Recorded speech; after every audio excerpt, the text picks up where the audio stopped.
Welcome to Out of My Mouth, the program where raw thoughts meet unfiltered conversations. Join us as we dive into the depths of human experience, where we share stories, perspectives, and insights that just might challenge the status quo.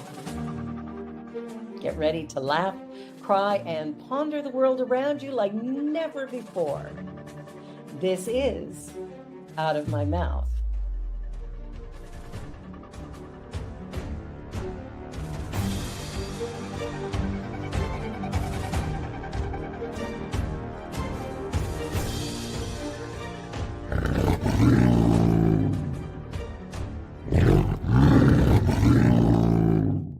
The views and opinions of our guest and hosts do not necessarily reflect those of New Thought Media Network, or any organization we may be affiliated with. Here at New Thought Media Network, we welcome freedom of speech and courageous conversations. There are many topics that can be difficult to navigate. Challenging the status quo and engaging in lively debate is important to expanding our understanding of one another, and life in general. Creating a peaceful world doesn't happen because no one disagrees, it happens from a willingness to understanding one another. In our programming, we strive to expand consciousness and assist people in creating remarkable lives. Your comments are welcome at info@ntmedia.org. Good morning, good afternoon, good evening from wherever you're coming to us today. It's wonderful to be here, and my name is Cheryl. I'm one of the co-hosts for today, and my cohort is Mark Dupuy. Welcome, as Cheryl says. Yeah, absolutely. I want to just take a few moments to recognize our land, the people that came before us, and the people present now. In the spirit of reconciliation and peace, we are grateful for the opportunity to meet on these sacred lands. We thank the generations of people who have taken care of this land for thousands of years. We recognize our oneness. We realize our history. We choose to create a new reality. We are one. Miigwech. Miigwech. Thank you, Mark.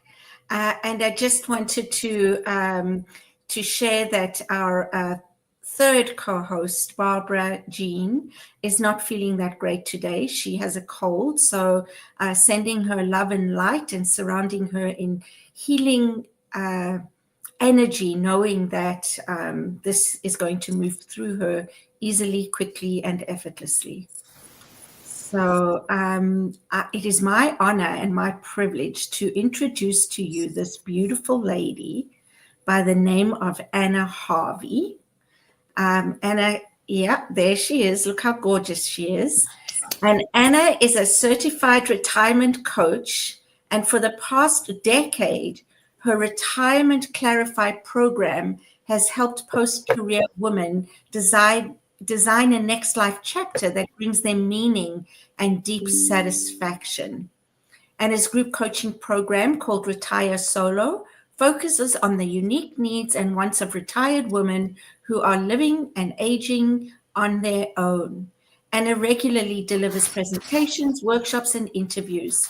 She was a recent guest on the Women's Health Canada podcast on the coast, speaking about the top question to ask yourself before you retire, and recently spoke with the Globe and Mail for this article on older, wiser, and not ready to retire.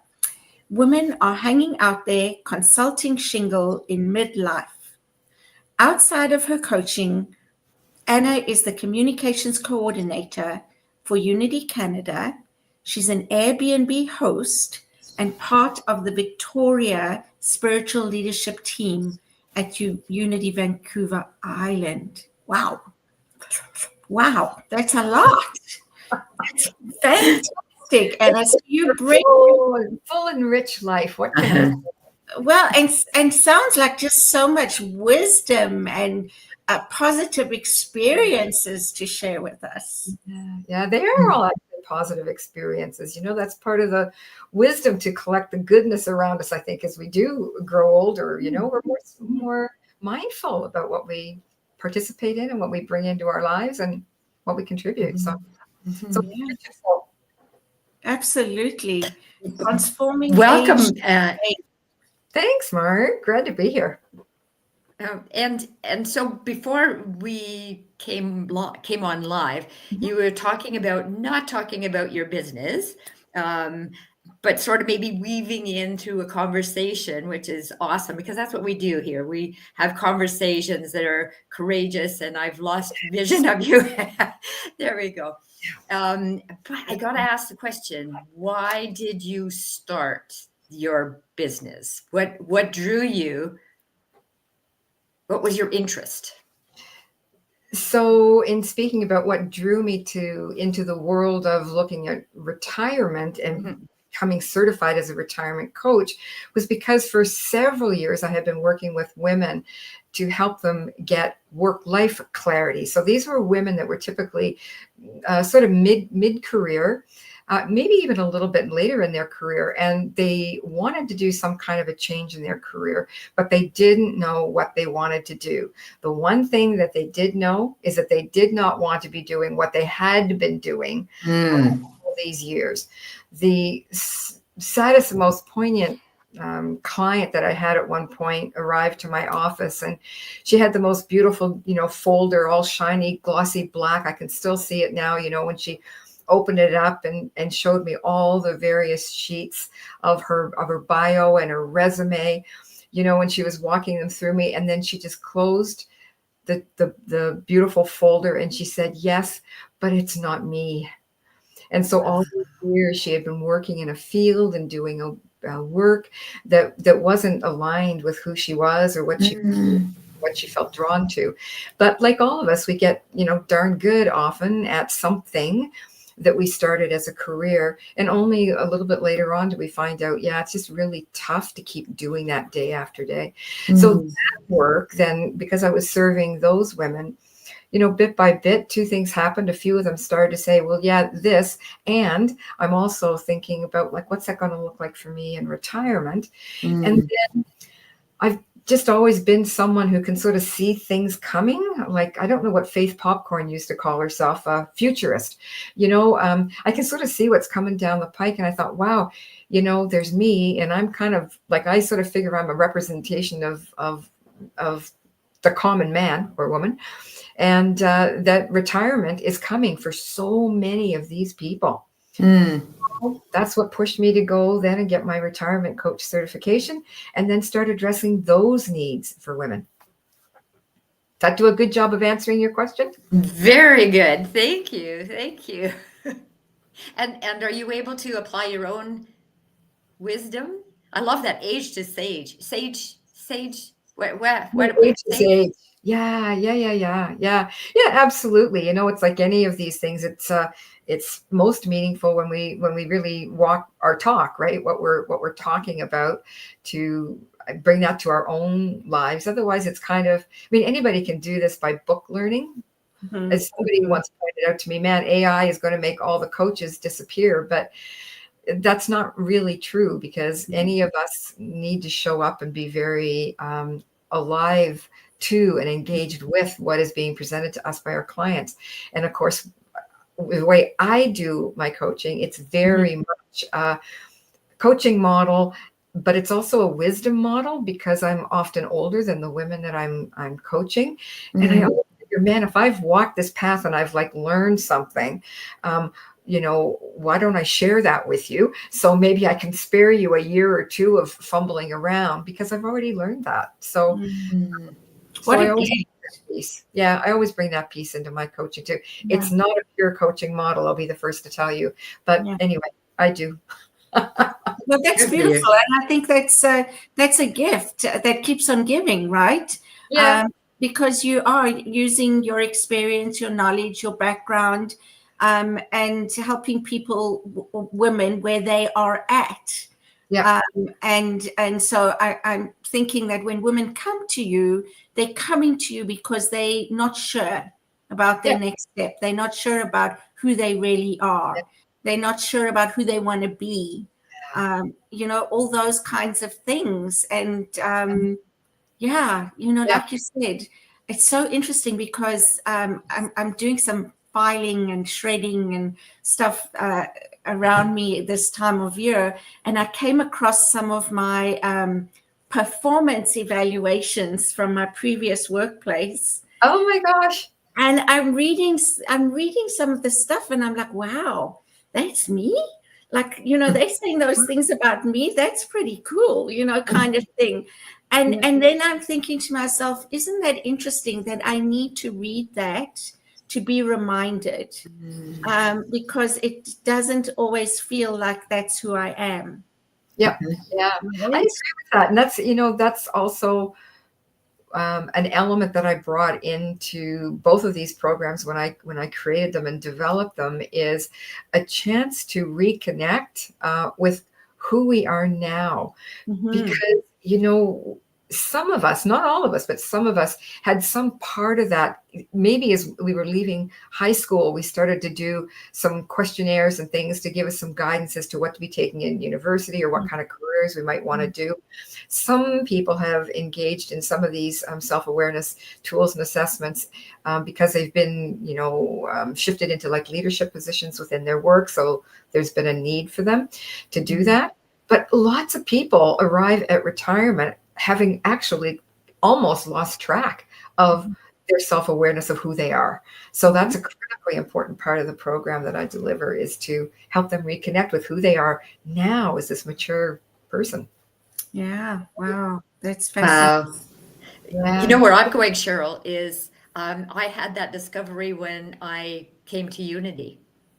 And the joke is that I came to Unity kicking and screaming, didn't want to go to no church. And then just because of the environment that I was in, I wasn't aspiring to do any of the things that I am doing now, but I was in a fertile ground, and I was able to, develop and sort of come out, I think, in different ways that I hadn't before. So I didn't know what I didn't know. Yeah. And I love that phrase, fertile ground. Man, I love that, because I think that's true for all of us. The old seed analogy, right? If you can land in fertile ground. And that's in a way kind of what I provide for some of these people coming to me too, is like, I'm the fertile ground and the safe space for them to do this exploration, plant themselves, and then sort of rebloom or bloom again into who and what they want to be. So that fertile ground, I think, is so important in many, many, many different ways in life. For sure. Yeah. Absolutely. And safe space, right? That's key. Yeah, safe space. Absolutely. Yeah.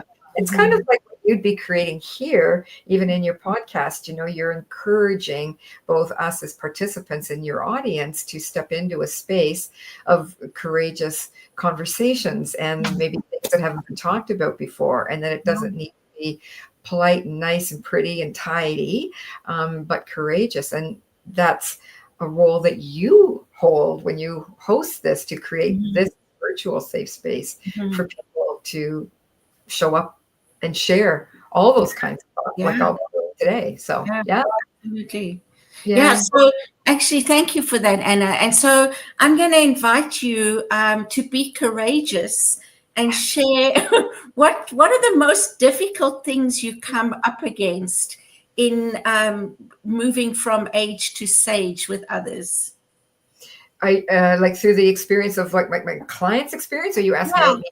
Both from your experience and then seeing what's happening in other women's lives. What do you think is the most challenging thing that comes up for us? I think there's several things that come up, and these are certainly tied to the retirement journey too. Although, truly the word retirement is being retired. More and more people are finding it's just a word that doesn't work for our generation, our boomer cohort that's going into these next stages of life. So it's much more, in my view, looking at it as a next life chapter. And Mhm. the interesting thing about that is because of our increasing health now, Mhm. the longevity factor is very much at play in what's ahead of us. So more than ever, we are going to be living through several next chapters as Wow. we age.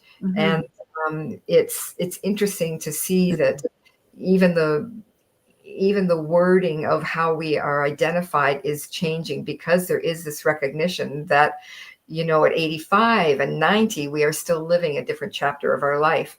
Mhm. And it's so different from remember Granny Clampett on the Beverly Hillbillies? Am I dating myself here? But that was the grandmother in the rocking chair, right? Which it was very finite, very end. It was from that to grave, basically. It was a much Yeah. shorter life, but it's just not that now.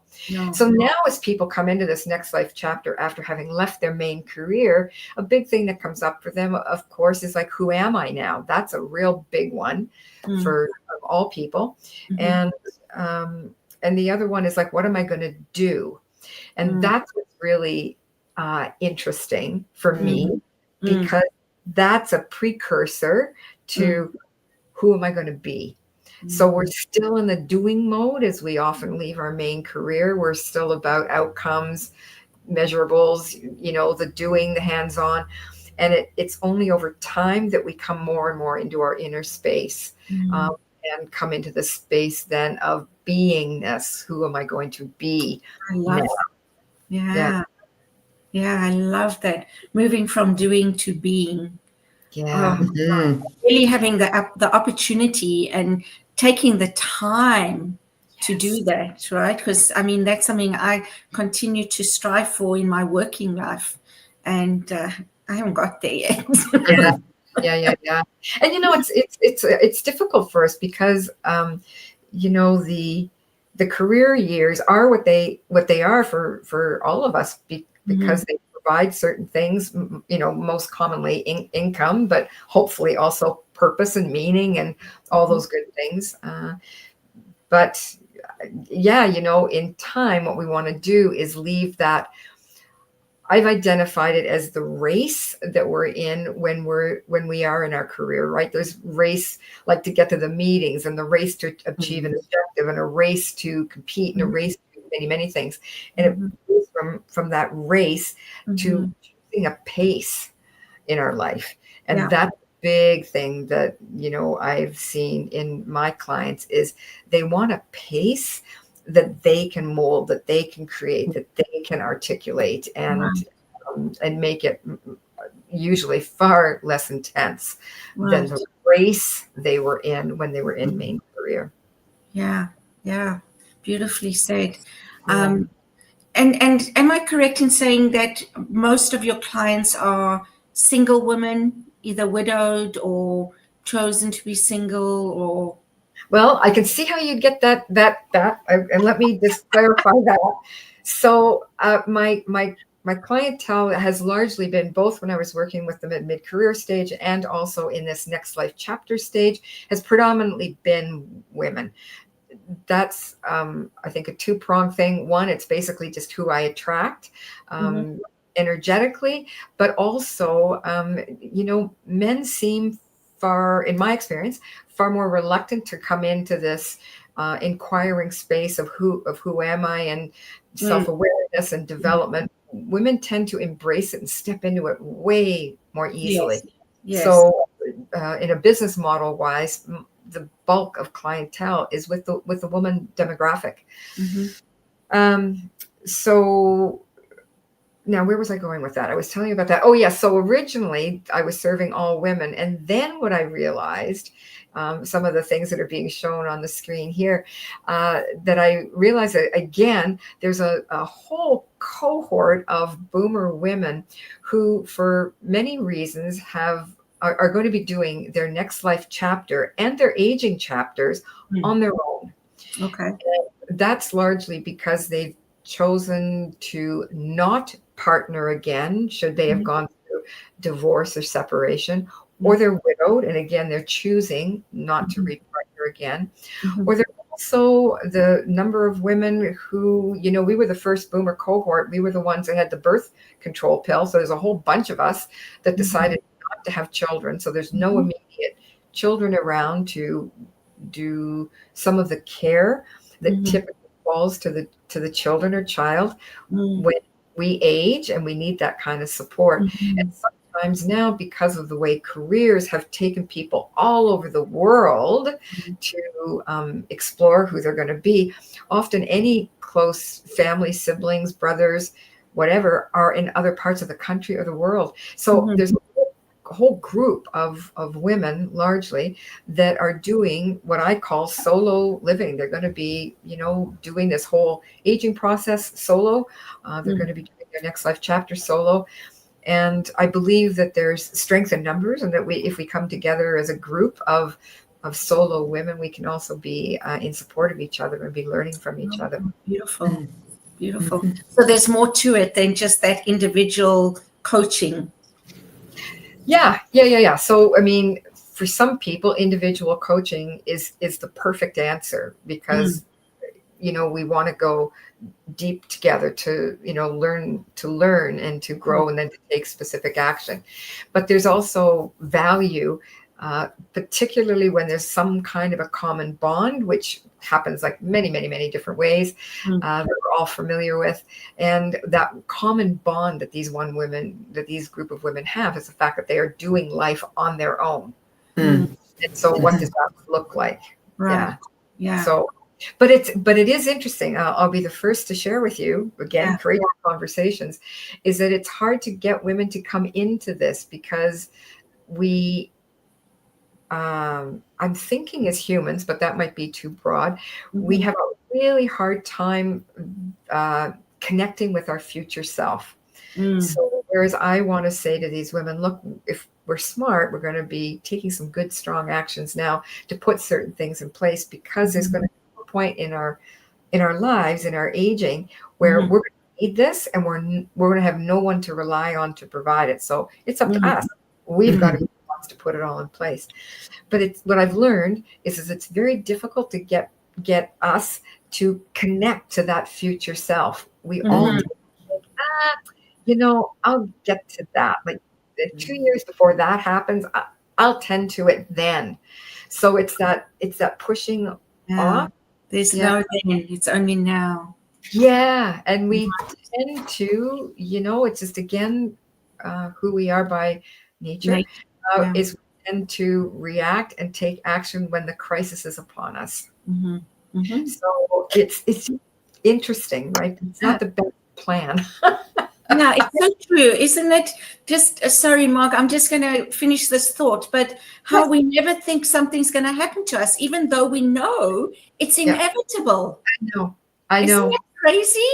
Yeah, it is. It's so delightfully naive. I don't know. Maybe we're just blessed with this mechanism somehow that keeps everything, a perpetual state of rose-colored glasses. But you're right. That's just, but it is the way it is, So that's been some very interesting learning for me as I tried to develop the retire solo concept as a community. So that was some of my big learnings. Yeah.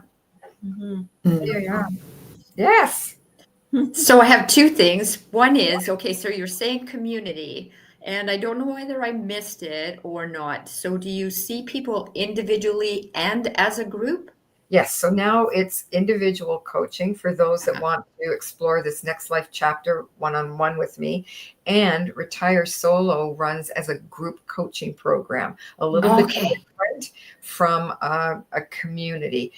Who can tell? Like, it may ultimately, just by virtue of people coming together for group coaching, that may morph into community. But I decided that's what I was going to do as an adjustment to make that work. So it's group coaching for the solos and individual for all others. Yeah. It's so interesting. You gather people together and the shared wisdom. We have a spirit group sharing wisdom, and a dozen of us get together, and that's exactly what happens. It's just profound. It's not contrived. it all. It's just conversations that happen in everyday life experiences, and it's just amazing. Yeah. The other thing was you're talking about procrastinating. Well, you didn't use that word, but putting off, right? What about planning for one's death? Like, is that a topic that comes up? This is what I want to happen when I die. This is my will, that type of thing. I know. Yeah, such a good question, Mark. Really, really good. Yeah, that's an interesting one too. And again, Retire Solo did run as a sort of a cohort initially, and we did bring that conversation about death and dying. And again, it's the same thing.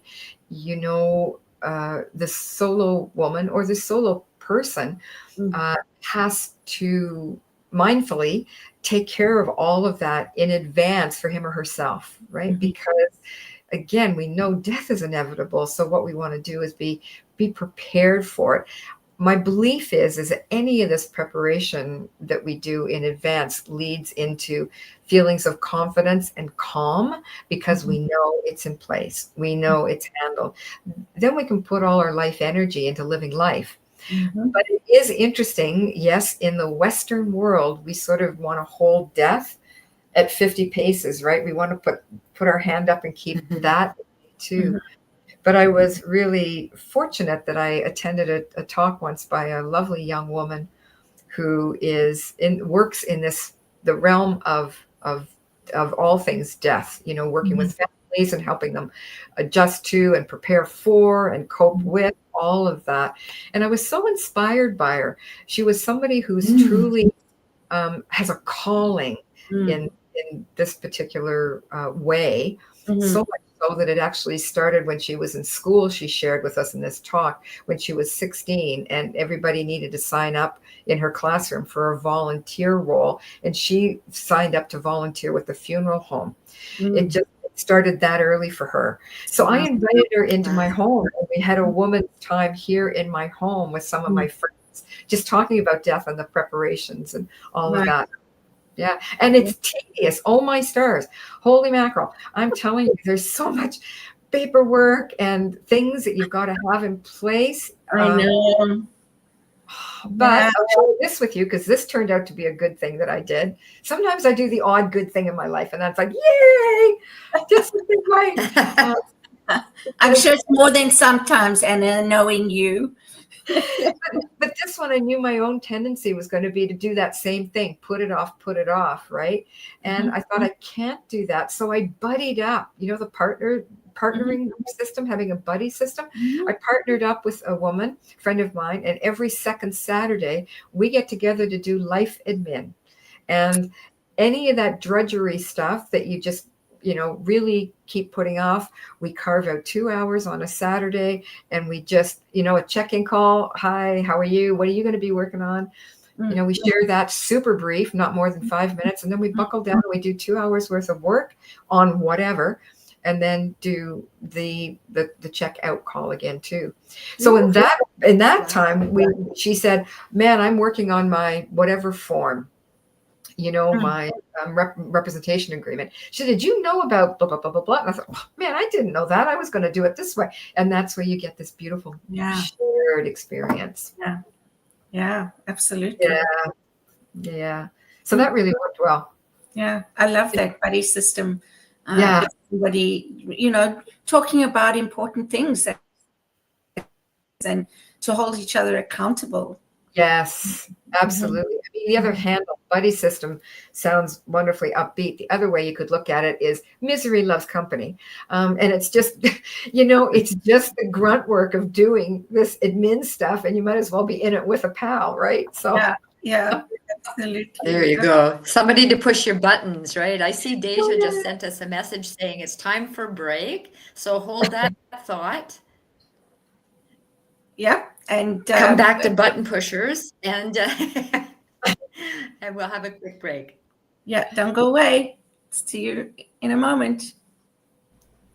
Please help us say thank you to our organizational sponsors, including the Hepperlin Foundation, Affiliated New Thought Network, International New Thought Alliance, Science of Mind Archives and Library Foundation, Center for Spiritual Living Denver, Center for Spiritual Living Midtown, New Thought Philadelphia, Planned Happiness Institute, Summit Center for Spiritual Living, One Heart Retreats, Center for Spiritual Living on the Lake, Unity Spiritual Center Kitchener, Om Center for Spiritual Living La Mesa, Satya Center, Center for Spiritual Living North Jersey, Unity of Savannah, and Center for Spiritual Living Seattle, as well as all of our individual donors.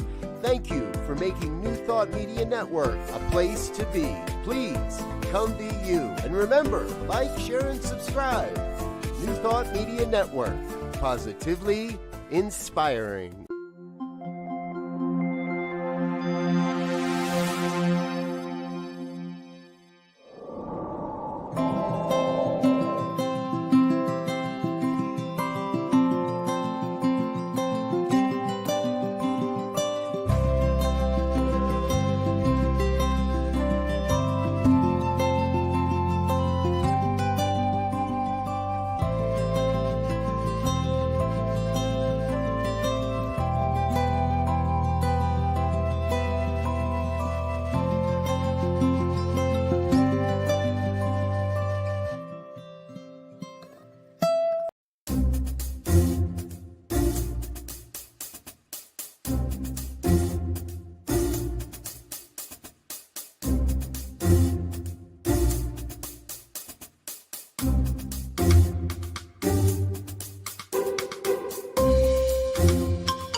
Welcome back.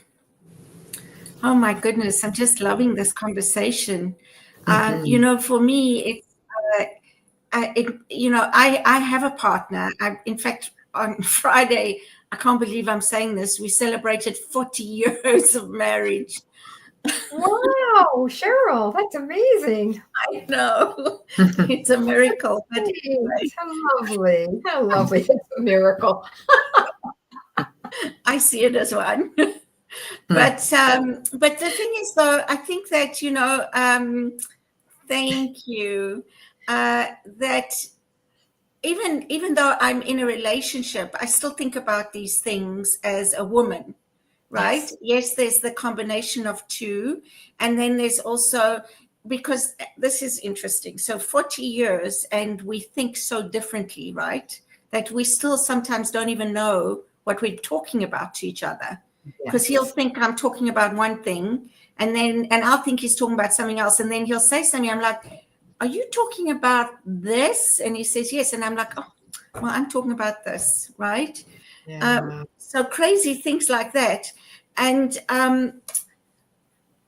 we all here are in this on this spiritual journey, and doing sort of we're seeking our spiritual, I don't know what meaning in life, or what is our purpose, what are we here to do, and he's not interested in any of that.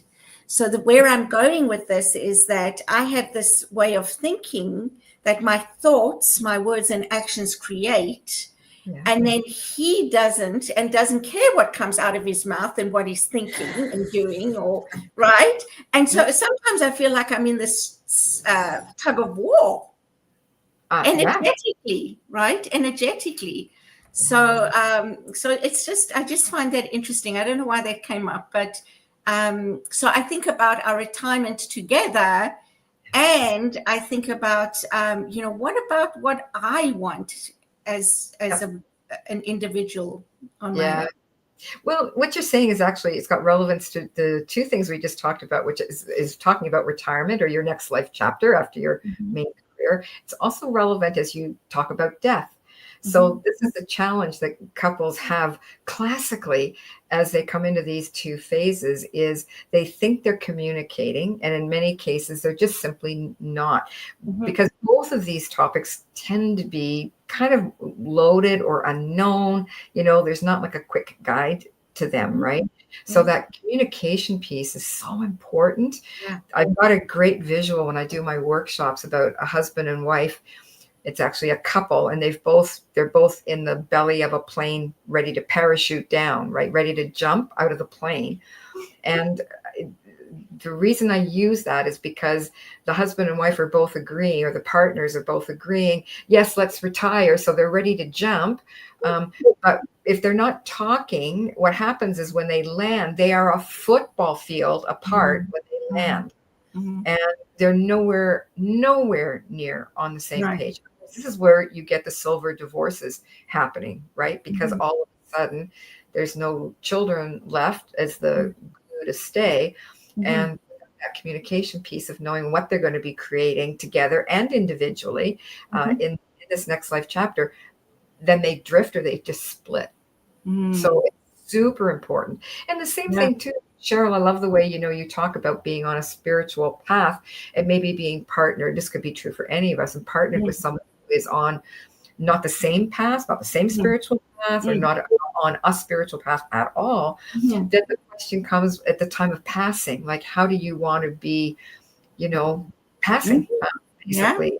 It became really important to me. I thought, oh my gosh, this is my Saturday morning work be, right? With doing my grudge work. I thought, I don't want someone in my room helping me pass that's trying to hold me because they're afraid of dying, and they have no connection to anything beyond that, and they're holding on to me where I'm like, I'm good. But I need someone who's on that same very intimate wavelength to know I can be released. So it does be a rich conversation and a courageous conversation. And even if they don't agree, to respect it. Oh yeah, totally. Right? So it's interesting because we're having those conversations right now. We did a will a few years ago. We were traveling overseas. I think we were going to South Africa or something, which has such a high crime rate. So we're like, we better do a will just in case.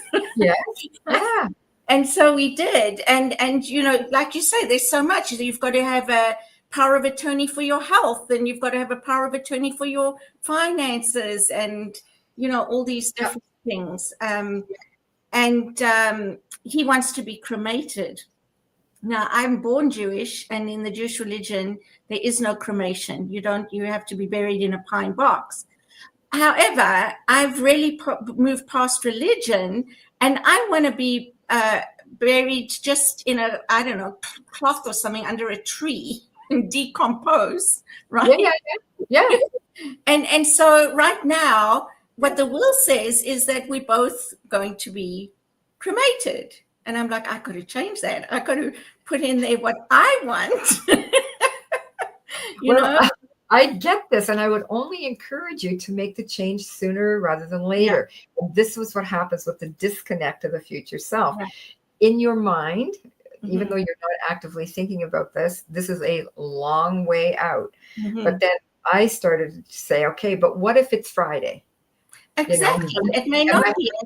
Am I happy with how I've got this all set up, that if it happened Friday, I'm good, know, and it has to be closer than that.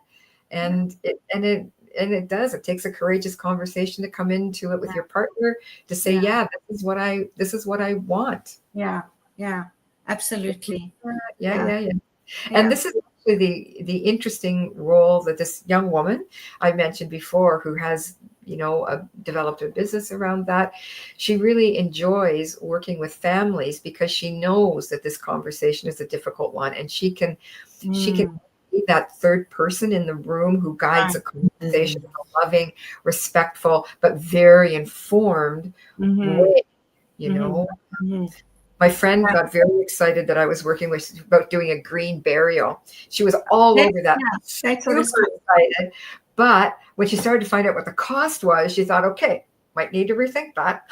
Oh, really? Yes. You would think that that would be one of the cheaper ways. No, apparently it's a little bit more. Oh. Yeah, and I've opted to leave my body to science. Again, my hallucination is who would not be happy to have this body? Right? And yet,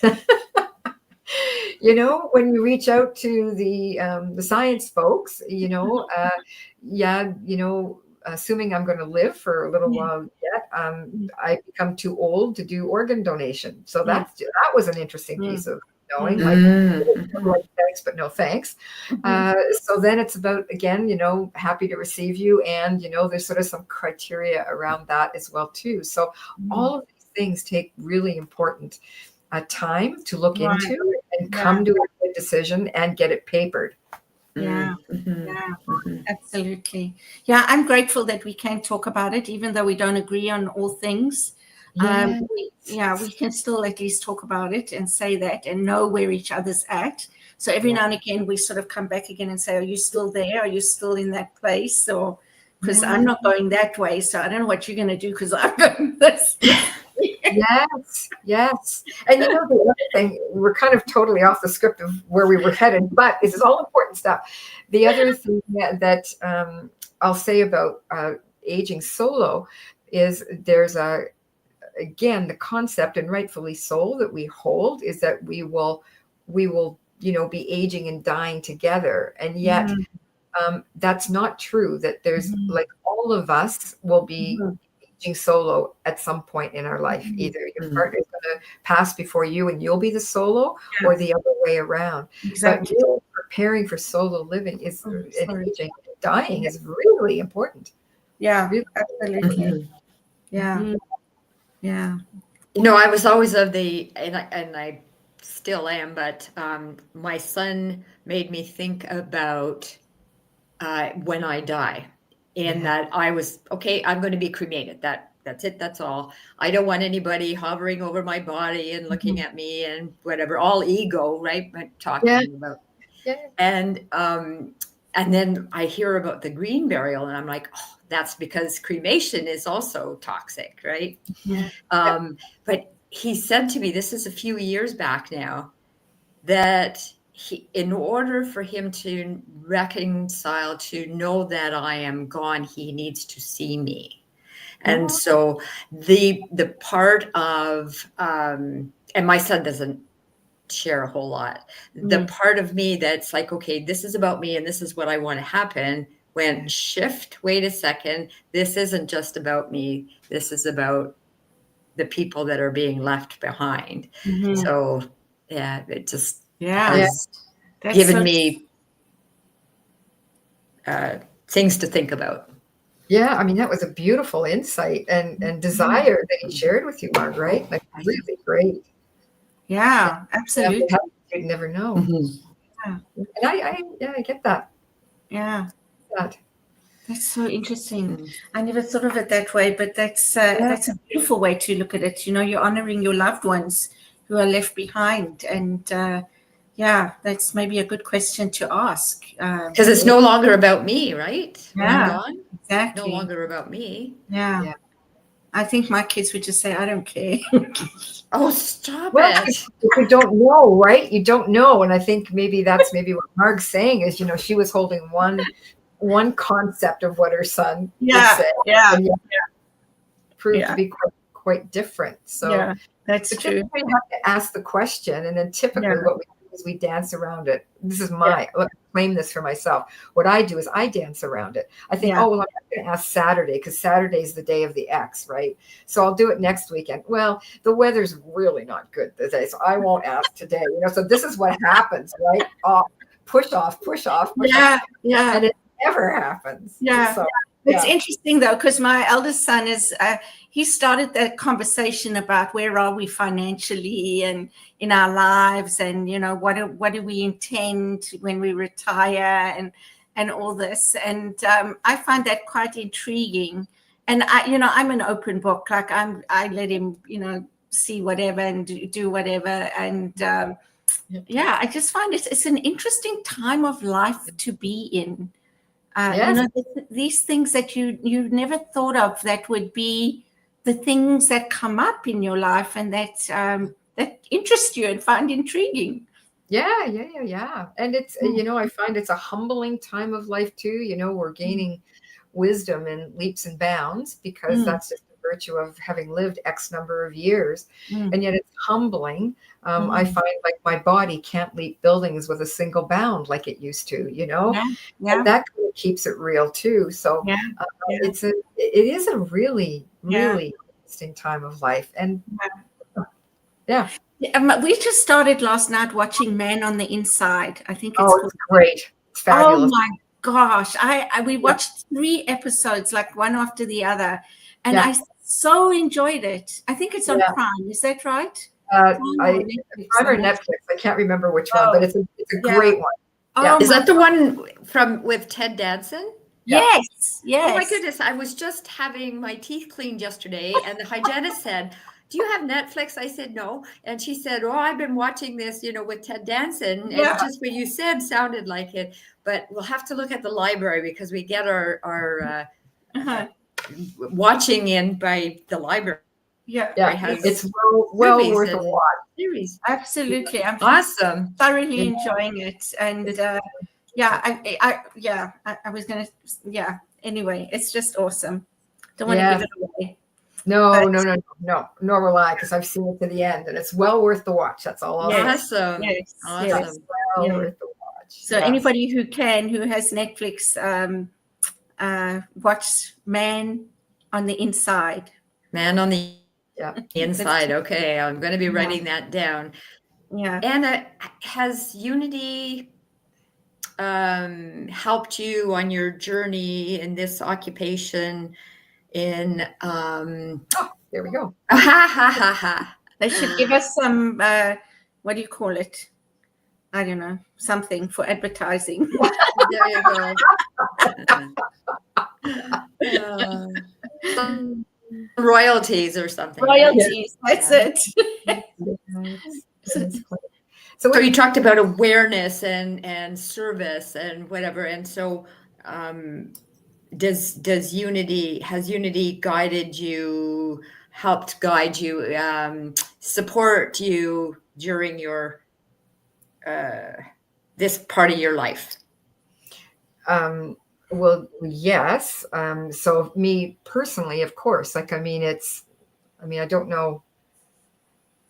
even know how to reply to that. It was a pretty vague question. I know, only because like any assessment or anything that I do where I test myself, it's spirituality that comes up as, if I have to live without anything else, you can take away it all, but you can't take away that spiritual part of my life and my being.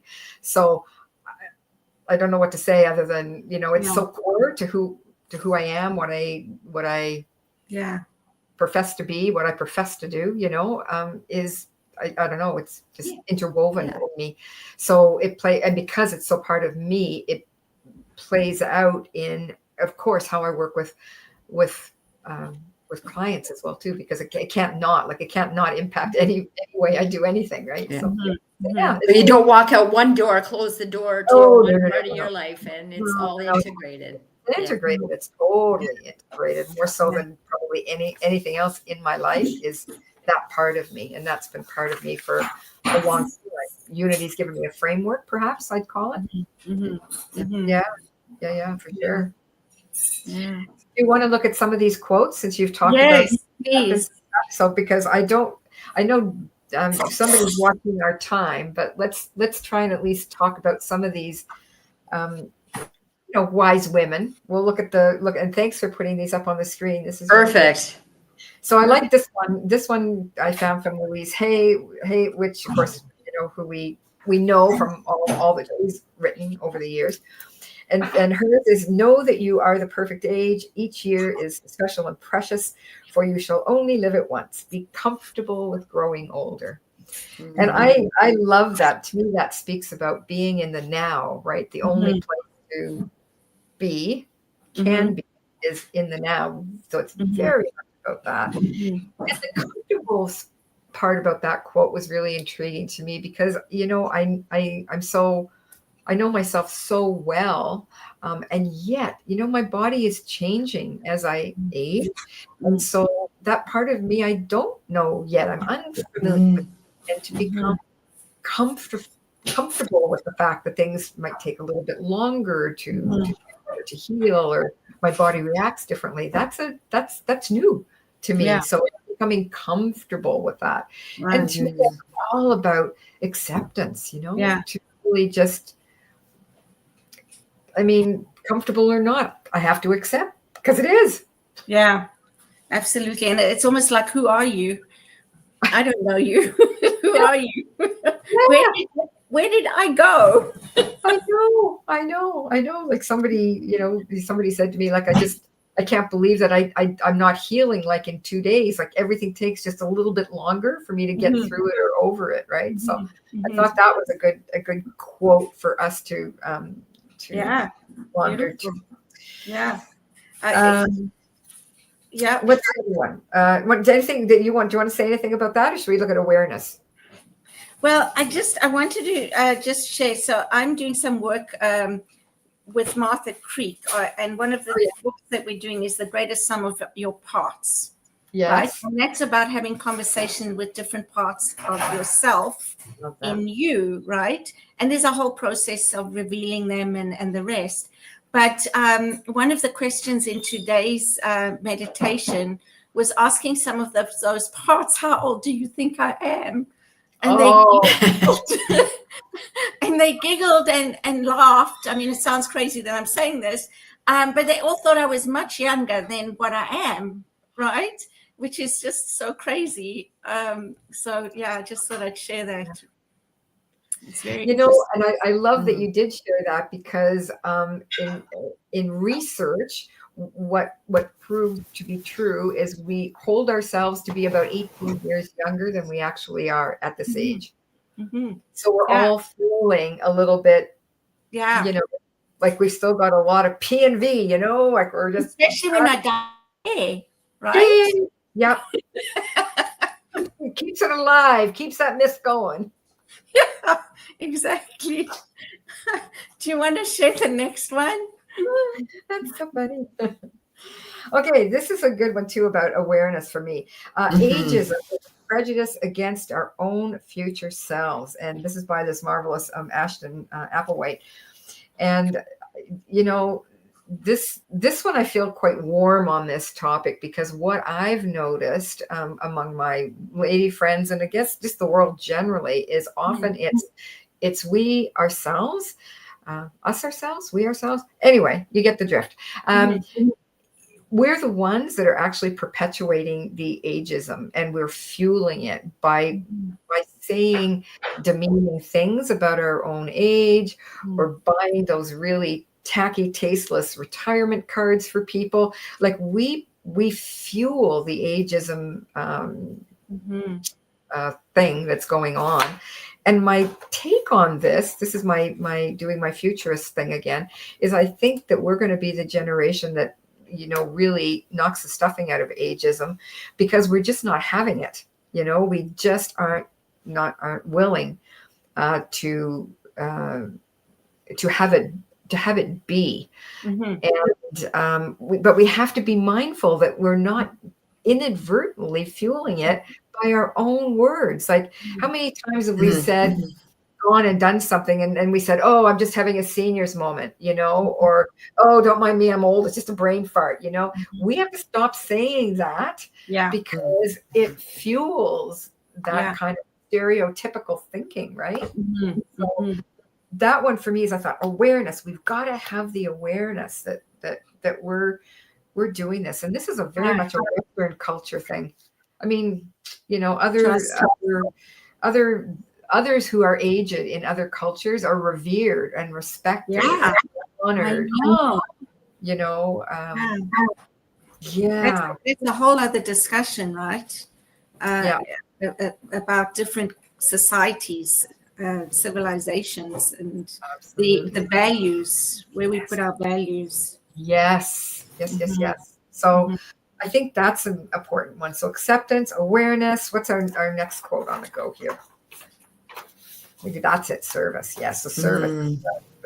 A good one too. So as you grow older, you'll discover that you have two hands, one for helping yourself and the other for helping others. And as I talk to people about designing their next life chapter, this piece of contribution, this piece of service, I mean, it's just a known fact that that's part of what creates a fulfilling next life chapter, that this piece of giving back, because generally we're a pretty well educated cohort. We've done well in our careers, whatever those have been. So we've got expertise and skills and talents, and education. It's a moment to give back, right? To contribute back to our world, and we get it back tenfold when we are in service in this way. I mean, it's just so much that we gain from being in service to others. Audrey Hepburn, it was really interesting. She worked for years after her career as an actor with UNICEF, like gave back in lots of big ways. Wow. So it's there for any of us. Yeah. Absolutely. And I agree. You know, I would often, when I was one of my past lives, very busy and volunteering and doing, you know, every minute was full, people would say, well, where do you leave time for yourself? And I would say, well, my volunteering is time for myself. Yes. Right? I really was present. I could be present and not worry about anything else in my life, think about anything else, and walk away feeling like I did something. I made a difference. Yeah. However small. So it's so absolutely helpful and healthful, both. Yes. That. Yeah. An example of that is today when being of service, when I brought those cards in, I didn't want to get in the car today because I was in a really poor mindset, physically, mentally, whatever. I did not want to do it. And I did it and came out and I said to Wendy, you know, I feel better for doing it. Like it shifted my head for a moment, but it shifted my head. Yeah. So being of service. Absolutely. No surprise that gratitude is one of them. I mean, that doesn't surprise anyone. But I love the way Maya Angelou did this in her conversation with Oprah. You know, you can see she's a woman who expresses gratitude for anything, regardless of size, right? A ray of sunshine coming in her window. Thank you. You know, like she just really lives that gratitude piece. Permeates everything, which is beautiful. And then I love the last one, which was about humor. I thought, you know, laughter, humor, good humor, not sarcastic humor, not the kind that demeans or puts down, but honest humor is great. I mean, Ellen DeGeneres saying that, why do we say we're over the hill? I don't even know what that means and why it's a bad thing. When I go hiking, I get over the hill. It just means there's hard parts done and there's a snack in my future. I thought, way to say it. Way to say it. That's it. That's the truth. Yeah, absolutely. What a wonderful note to come to an end on as we wrap up our time together. This has been such fun, Anna. Thank you to you and Mark. And absolutely. So this is Barbara always likes to ask before we all leave, if there was one thing you wanted to leave our listeners with today after this discussion, what would that be? You know, really, I hate to sound like Byron Katie, but I am. It's going to be loving what is. Just that's the answer to so much in life, is just simply loving what is, and aging is part of that. Yeah, beautiful. Thank you. Yeah, and you, Mark? Acceptance and taking the next step. Yes. The best. I was going to talk backwards there. The best next. Yeah. And I think, Cheryl. words of wisdom from Anna. Stop putting off those things that you think you're going to do, next week, next month, next year, and get them done now. Put them in place and get it off your list so you don't have to worry about it, and then you can live more fully. Yep. So thank you both. Thanks to everybody who is here. Please like, love, and follow us. And we will see you again next week. Bye for now. Bye.